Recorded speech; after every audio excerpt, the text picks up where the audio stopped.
My view is now that we have abortion where everybody wanted it from a legal standpoint, the states will determine by vote or legislation or perhaps both, and whatever they decide must be the law of the land, in this case, the law of the state. Many states will be different. Many will have a different number of weeks, or some will have more conservative than others, and that's what they will be. At the end of the day, this is all about the will of the people. You must follow your heart or, in many cases, your religion or your faith.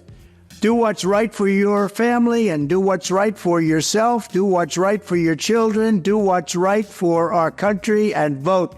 So important to vote. It is jarring to watch this man brazenly lie. Like we don't know what is coming with him in power, not to mention Republicans having both the House, Senate, and Supreme Court, plus the outcome of a federal abortion ban looming. Thus, what do you think of the world right now? Things feel okay now to you? Are you scared? Not really. Because I know there's the election, right? Yes. Do you what are people truly scared of, do you think, when they talk about Trump? But what is it? I kind of start to wonder, what do people be scared of? I can tell you right. I mean, so for me, I didn't love either candidate here. I really didn't understand being enthusiastic about either candidate. I think, I'm not a Trump guy, obviously. I think he is dangerous in the things that I'm scared of the most. And the thing that made me lean towards Kamala was, more than anything, was the Supreme Court, and that it would be, if it's put under like far right control for the next however long. We've already seen, women's right to, over their bodies, the abortion, Roe v. Wade's been overturned, which I think is really dangerous. That's going to really affect women's health care.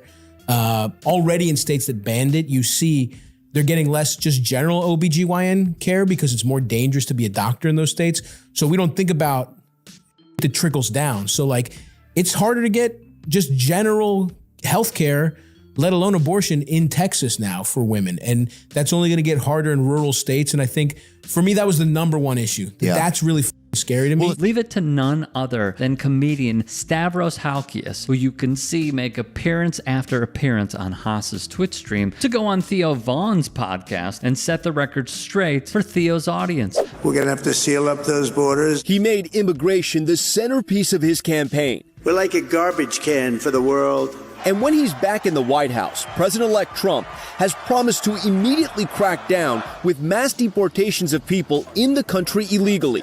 On day one, I will launch the largest deportation program in American history to get the criminals out. To do that, Trump has said he'll mobilize the military and local police. But he's offered few specific details on how it will actually work. With 11 million undocumented people living in the U.S., the process would be expensive and complicated. One report puts the price tag at an estimated $88 billion a year to hire new ICE agents, build detention camps, and carry out legal processing. The craziest part about this is that all of this money could have gone towards infrastructure. It could have gone towards healthcare, better schools, paid sick leave, childcare, tax credits, and much more. But the game plan concocted by the likes of Trump and Stephen Miller is to blame non-white people and use our tax dollars to deport them. It's a joke that Stavros calls out. Well, especially with the border being open and they're letting us in. You know what I'm saying, though? It's like you're just... Yeah. Well, yeah. I mean, I don't know if it's the best time to repeal that. Yeah. If we're going to follow your logic and you claim they got coming in, maybe we should also keep abortion. But, I think we got plenty of homegrown too, but look, we've got our own. Sure. Union guys. We've got some heirloom American for sure. Incredible. When faced with a jab from his fellow comedian Theo Vaughn, Stavros navigates the waters incredibly well and delivers a message that should resonate with the masses. The data also backs up his point. Elon Musk pledges $45 million a month to Donald Trump's campaign. Come on up here, Elon. He created the first major American car company in generations, and his rocket company is the only reason we can now send American astronauts into space. Come here. Take over, Elon. Just take over.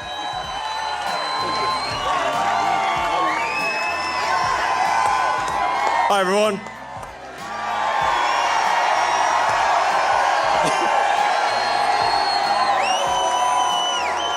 As you can see, I'm not just MAGA, I'm dark MAGA. As cringe as it is to think about what we are witnessing, the richest man in the world, who quipped if Trump didn't win, he may be thrown in jail, hedged his bets using government subsidies, our taxpayer money, to funnel to Trump and secure more wealth and power by having his Manchurian candidate. It is preposterous. And I think you can really see stuff that we take for granted as progress. Gay marriage is another thing. There's a really weird cultural, I think this is what happens anytime the party that's backed by the powers that be, big business, the rich people, the richest people in the world want far right politicians. And I think if they still? Absolutely, without question. I feel like tech is now. I just feel like the parties Elon have Musk changed. is a huge Trump guy. That's a good point. I think rich people will support whoever's in power, number one, but they want to transfer wealth from the poor to the rich. They've been really good at doing it. The biggest issue, I think, the reason the Democrats lost is because they pretend that there is no problem. It's like that's f***ing crazy. This is an analysis that MSNBC should be gushing over. Stavros discards the talking points from the right, has a laugh, and breaks down why the Dems lost. In turn, it's a clear indication of how the party must shift, or they will continue losing elections. Americans feel like they're still being price gouged, even as inflation has come down. In many ways, they're right.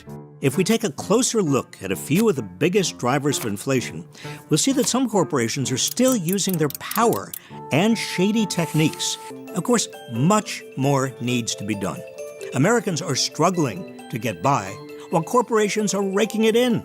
We need to keep tackling corporate power. I love this guy's videos. In addition, Stavros adds more to the conversation on Theo Vaughn's show. There are issues here. It is more expensive. I think inflation, a big part of inflation is that companies realize they can just charge you more and say it's somebody else's fault. A lot of it's price gouging. That's true. And everything gets so much more expensive. And companies are, some of it is just real inflation, but some of it is companies are hiding behind inflation. And like, Democrats did nothing to stop price gouging, right? They didn't even say they were going to do it. You can't tell people that things are going good when they're just clearly not. Exactly. And even as the Justice Department was investigating price gouging, it did not resonate with voters because at the end of the day, the Harris campaign ran a center-right campaign that displayed how she was more prone to listening to an Uber executive than someone struggling. Liz Cheney really is a leader. I tell you, I have never voted for a Democrat. But this year, I am proudly casting my vote for Vice President Kamala Harris. Don't let the Dem establishment like Jamie Harrison gaslight you. This was an objectively poorly run campaign. It sucks because they offered, the Democratic Party has become like, they were going after Dick Cheney, and who's like, it was so bizarre. It's crazy because they're going after policy-wise, moderates, Republican people who most working class people don't agree with the economic stuff that they're saying. And then culturally, it bothers me when you become a party of like tattletales. It's become a party of like middle managers that want to get mad at you if you say the wrong thing. And it's like, that's not the most important issue. The most important issue for people is that things are more, they have no health care. Wage inequality is out of control. People's wages have not kept pace with how much bosses are earning. Well, yeah. Well, what percent? I mean, Bernie Sanders said greatly that he thought if AI starts to happen for companies, right? So companies are making more money because of AI because they don't need people. Yeah. Right. Then some of that money should go to the employees. Of course. As opposed and cut it down their hours for the week. Now you give them a better life instead of just making it where, well, we don't need you anymore. Yeah. You know what I mean? So you don't get anything and we keep all the profits. Amen to that, Brother Stavros. Amen. men. Hey, I appreciate you watching. Now, if you can, please do become a channel member by going to youtube.com/TYTsports and clicking the join button. If that's too much for you, you can just go to tyt.com/join to become a member. It helps all of us out here at the Young Turks and keeps our network afloat. In addition, you could follow me on my socials on Twitter, Instagram, and TikTok. Appreciate the love. Have a great day.